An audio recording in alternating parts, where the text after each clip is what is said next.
Well, I survived Vinland, so this is an informal review, I guess. As you can see here, I have played the entirety of a run, either on video or we had a stream special. It took me almost 40 hours to do a single run through. At some points, playing a little quicker than I normally would play to try to move us along in getting a run done. Do I like Dead in Vinland? Yes. Yes, I do. Before this, I have played a couple other attempts that I failed on, totaling up to, including this 40-hour playthrough, almost 120 hours of gameplay. And Dead in Vinland is a game I quite enjoyed. Let's take a look at what Dead in Vinland is. This is Dead in Vinland's Steam page. It is marked as an RPG strategy adventure survival simulation. I would add, like, time management to that.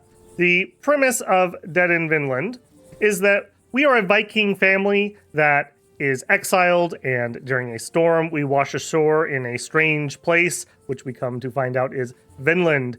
And there is more to the island than it may seem, but before any of that matters, we need to stay alive. The key features of this, as listed on the Steam page, are deep survival management simulation.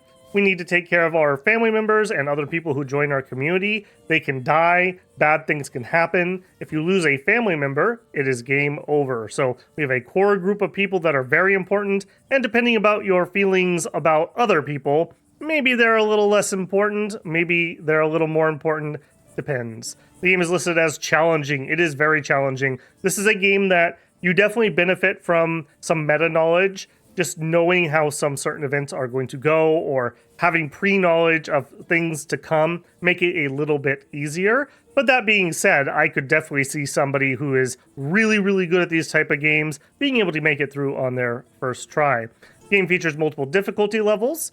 We'll look at what we're actually going to do in-game in a second. But it's a game that has, I would say, medium replayability. The key of the replayability is two things: who you recruit, and if you have one of the DLCs. We'll talk about that here in a minute.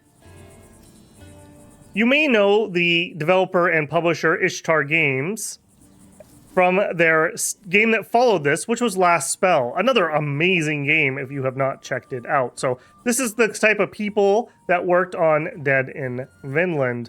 This is what your main play screen will look like. This is the encampment that we live at. There's our ship down on the shore where we crash landed here. We shipwrecked. And I have built this up. This is my last day of my save before I got to victory. So this camp is actually built up quite a bit. Lots of these little stations I have built. When we arrived here, we basically had some barrels, and this was a ramshackle shelter that we found. A normal gameplay day involves you picking your family members and assigning them to different tasks. We have essentially a morning and an afternoon phase. During that, we'll assign them to what needs to be done. So like Eric here is crafting me some fabric. The ladies of the camp are fetching us some more water. We've adopted a dog here. We're grabbing different herbs. We're taking care of the sheep that we have tamed. We're chopping wood, we're exploring the island, etc., etc. We'll have two phases. We'll do one set of this, we'll do a second set of this, and then the family will sit down in the evening, and generally speaking, especially at the beginning of the game, you'll have some kind of interpersonal event that'll happen. Somebody will say, oh, I did this thing, or I'm mad about this, and the characters will have different relations with each other, which affects how well they work together. So two people who like each other will add more effectiveness to what they are doing. Let's go ahead and I'm going to run just this turn because I want to show off the next bit. So I've already pre-assigned my people. So we are working on crafting that fabric. Again, very high level characters. I'm very good at what we're doing. At the beginning, you are scrimping every single turn, trying to get enough water, trying to get enough food, trying to pay tribute to the antagonist of our game.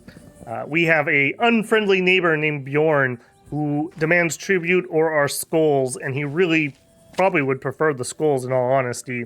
And that works as the game's difficulty timer. In the beginning especially, it is very difficult to keep up with his tributes, and when you fail, there will be repercussions.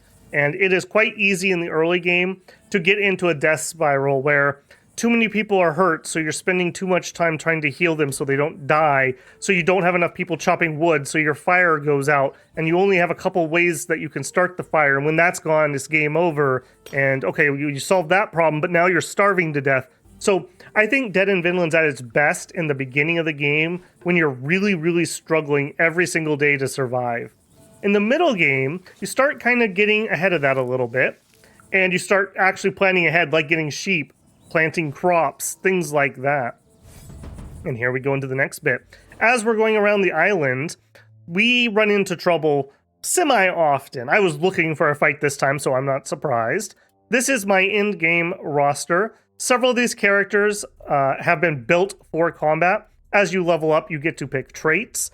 Generally speaking, they fall into 3 categories: a combat trait, a skill trait, or a trait that affects your statistics, like I don't get as stressed as easily, or I'm easier to de-stress, those type of perks. Generally speaking, I like to specialize my people. So we have our daughter Kari here, her friend Shana, and I'm going to go ahead and pick Bloodowed, who is the mother of the family, and we're going to go into this combat.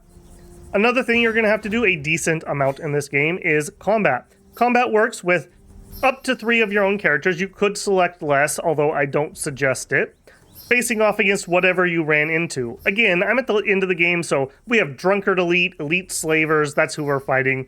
At the beginning of the game, you'll fight things like Drunkards, Axemen, Archers, things like that. Combat works with a front row and a back row. If everyone's in the back row, that is your melee row. If you have people in the front and someone in the back, you have a ranged row. Certain attacks can only be used or hit certain rows. In combat, we have kind of a, let's call it an armor bar and an HP bar. Any armor damage we take doesn't really matter, but if we take HP damage, that will translate into our wound scores. Essentially, if you get to 100% wounds, you die. But it also can trigger bad traits, like a head wound, that you need to resolve by using a healing tint or using a consumable item. And if you don't cure those, they can get worse. You could get an infection. You could get permanent scarring that hurts your stats. So the combat and the management layers are intertwined really well. I like how they play off each other. Conversely, I have tons of armor here, but that's because I have a lot of temporary buffs. My family has been eating deliciously cooked meals, and we're well rested, we're well hydrated, we're not sick, we're not injured. So I'm coming in here in prime shape. At the beginning of the game, a lot of your characters have no armor, or maybe 1, and they have low HP. You don't die if you get to 0, but you will probably take nasty wounds that will be very difficult for you to cure back at camp. For combat itself, we have an initiative system, and we have action points. You can spend up to whatever your action point total is in each turn. For this combat here, I'm going to use Shana. She has an attack here where I can hit a random person and try to move back to the ranged row. I succeeded there. I'm going to do an AoE. Okay. She's not my best combat fighter, unfortunately. Kari, however, is my best combat fighter. So with 10 action points, she only started like 6. So I have heavily spec'd her into a combat character. She can do 2 big AoEs, and she's spec'd for crits, so if we crit, we do tons and tons of damage. These 2 characters have the same skill set, so while they're reskinned, they do the same thing. Most characters fall into tank, civilian, like magic user, archer, fighter, those type of things. And they also have a passive, and the passive, a couple of them duplicate, like Bloodowed here can't be crit, and we have another character who also can't be crit. But the passive changes. So Shana gives us extra loot from combat, whereas Kari gives us extra crit damage, hence why I expect her to make all these crits. Let's see if we can just finish up this combat here. Fortunately, I don't think we're going to be able to take out the drunkards before they're going to get a turn this round. Using up all of our actions, we are now up to the last survivor. He's going to get his turn. He chooses to attack us. Probably going to buff himself, I'm guessing? No, just ends his turn. And this is the general flow of combat. It's really important to win combats and win them hard. As mentioned, any damage we take here is going to translate into the management level. And it's hard, especially in the early game, to recoup from really bad combats. So in the beginning of the game, when you have events where people show up at your camp and just beat the crud out of you because they hate you and they want your stuff, it hurts. It hurts a lot. It makes you very angry at them. You want that revenge, so it feels good when you get it. So here we can see Bloodwood actually did end up getting a little bit of damage. So she got +5 to her wound counter, and that affects her physical skills. So if back at camp we were having her chop wood, she would be 7% less good at chopping wood right now. Like, she's sore, she has a cut, etc., etc. So you could see how this could rapidly get out of control if, like, I need her to chop the wood that keeps the fire going, but she gets beat up in battle and she has -70% wood chopping. Conversely, combat's a good way to get rare things. I've brewed like hardly any of this beer, or rope in the early game's hard to get. So combat can be very rewarding. So it's another layer to managing your resources at camp. Another big part of this game, I'm going to be a little careful here. Yeah, that's fine. Is the island. This is our camp down here. At the beginning of the game, we don't know anything. This whole island is covered with this mist. And we send people out to explore, and they'll find a square. So, like, they'll find this beach, and then they'll find the forest, and then we'll find the lake. If we take a look at one of these, let's look at this one. There's different things on the map. I've harvested most of the things on my map, but I have this one here. So there's some little animals, and I can click on them. You'll get some flavor text about what's going on there. Read this carefully because sometimes it will change your decisions. We have different things we can do. If you have white text, that means you can do that action without ending the encounter. If you have red text, that means when you do it, the encounter will be fully over. So you want to choose carefully. In addition to that, as you explore around the map, you'll find different friends and foes. If I take a look at this one, this is an old hag. We don't know who she is, but we saw her in the forest. We could choose to recruit her into our camp. Back at camp here, if we go over to my workshop, these are the different stations that I have built. I have everything in this game. And the green checkboxes mean I have done upgrades to them. So if we look at our shelter here, I've upgraded the shelter all the way so that I can have 10 people at my shelter. At the beginning of the game, you won't be able to fit that many. You'll have to pay for upgrades. And again, it's hard. Like, this is wood that's not going into my fire when I choose to add maximum camp population +1. So a very good balance there. It feels rewarding when you get these upgrades and when things get just a little easier. I quite like that loop. That being said, overall, I don't love the combat system. I feel it plays a tiny bit slow. I also don't like it can be a little bit clunky. And towards the end of the game in particular, there was one fight where there's no mechanical like icon that tells you what's happening. There's no character comments on it, but there's a mechanical change in how the fight plays that makes it completely different than every other fight in the game, including the penultimate fight. So I was rather frustrated with that one. That was a rather big pain point for me. Do I think it ruined the experience? No, I don't. Was I frustrated enough that I actually had to look it up? Yes, I did. I did not enjoy that bit.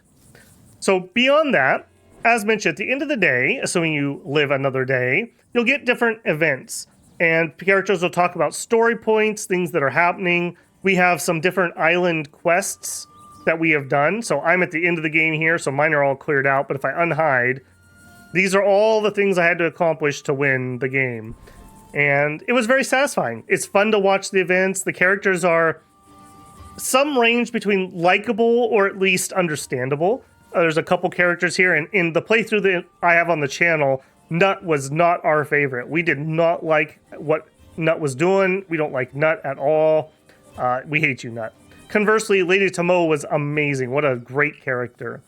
And this is one of the points that is a little questionable to me. If we back out here, I'm going to save and quit out to my main screen. If you don't have any of the DLC, when you get those additional characters like Lady Tomo and Nut, they'll have interactions with the main family members, but they don't have interactions with each other. So Nut will never have a conversation with Tomo.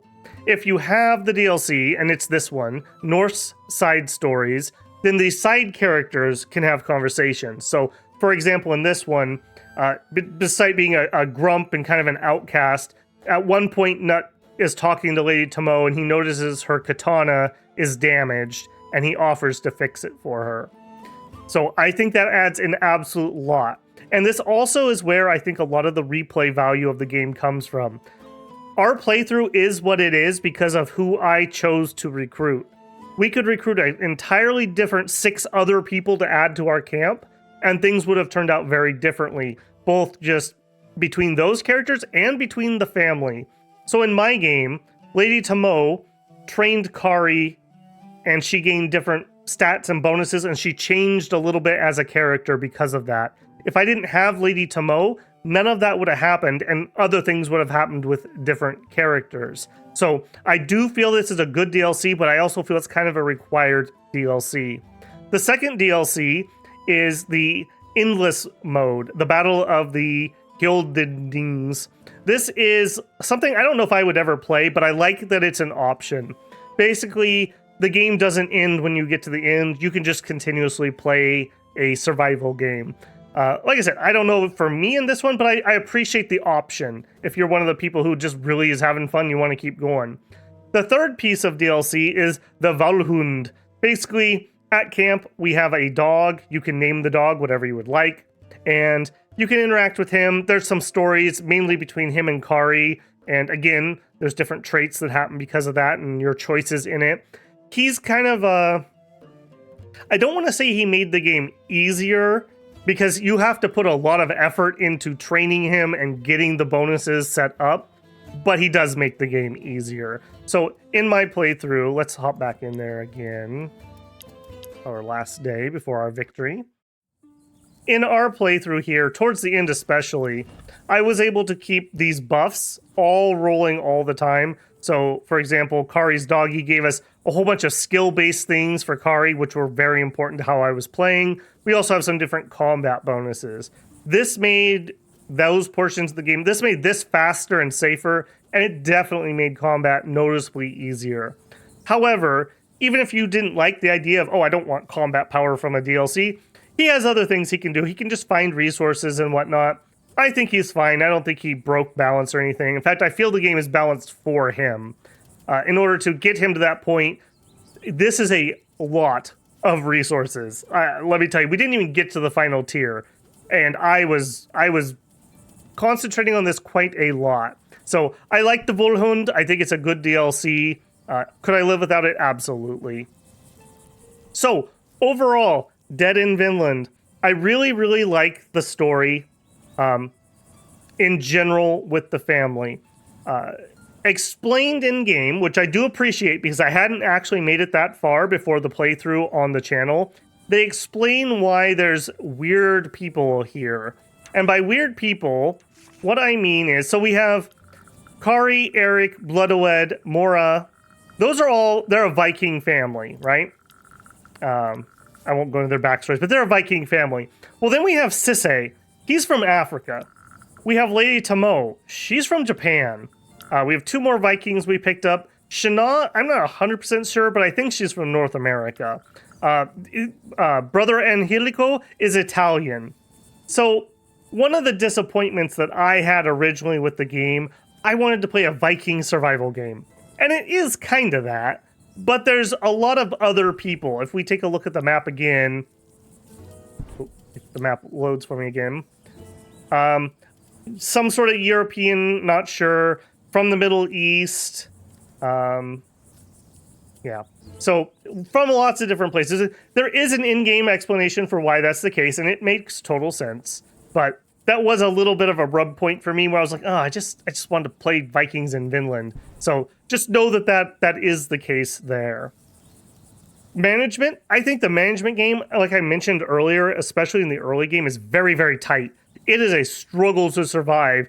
The first time that you build your dryer and you dry some meat so that tomorrow when you have a really bad hunt, you don't starve, it feels really good. It feels really good. When you get your healing tent built and you can heal that pustulant wound that's going to kill your character. It feels really, really good. Very, very nice. It's a struggle to survive, and you feel like you're knowledgeable and skillful when you succeed. You don't accidentally survive Vinland. You purposely survive in Vinland. Conversely, inattention is the killer. One of the ways I've lost most of my runs previous to this is the fire intensity. When your fire goes out, you have to use a special item to restart it. And it's this tinder. I believe at the beginning of the game, you get one. So you get one get out of jail card, and that's it. You have to find these on the island to get more. So at night, at the beginning of the game, your fire might douse by 50%. So if you've been playing for a while and you go to sleep and your fire's at 30% and then your fire goes out, that might be game over right there. And that can be a little frustrating. It feels like the game should warn you, like, hey, are you sure you want to go to bed? The fire's probably going to go out overnight. Just a little bit of a quibble for me there. If you watch any of the playthrough, which I strongly suggest you do if you're interested in this, you'll hear me every single time, stoke the fire. Okay, I'm stoking the fire. Okay, I'm gonna end the day, let me check the fire. I'm very, very careful about that. And in a way, that's kind of good, right? Because in real life, in a survival situation, you do not want your fire to go out, especially in a situation like this. There's no rescue coming. We literally use that fire to stay warm, to stay dry, to make our water drinkable, and to cook food. So if that fire goes out and we can't restart it, we die. So in a way, it's a mechanic that very much fits the theme, but it's also a video game, and I would like a checkbox that I can say, hey, warn me if I'm trying to end the day without stoking the fire. Again, probably a minor quibble, but a bit of one. Next, I do want to say something about the music. I quite like the soundtrack. I'm going to be quiet here for a second and let the music play.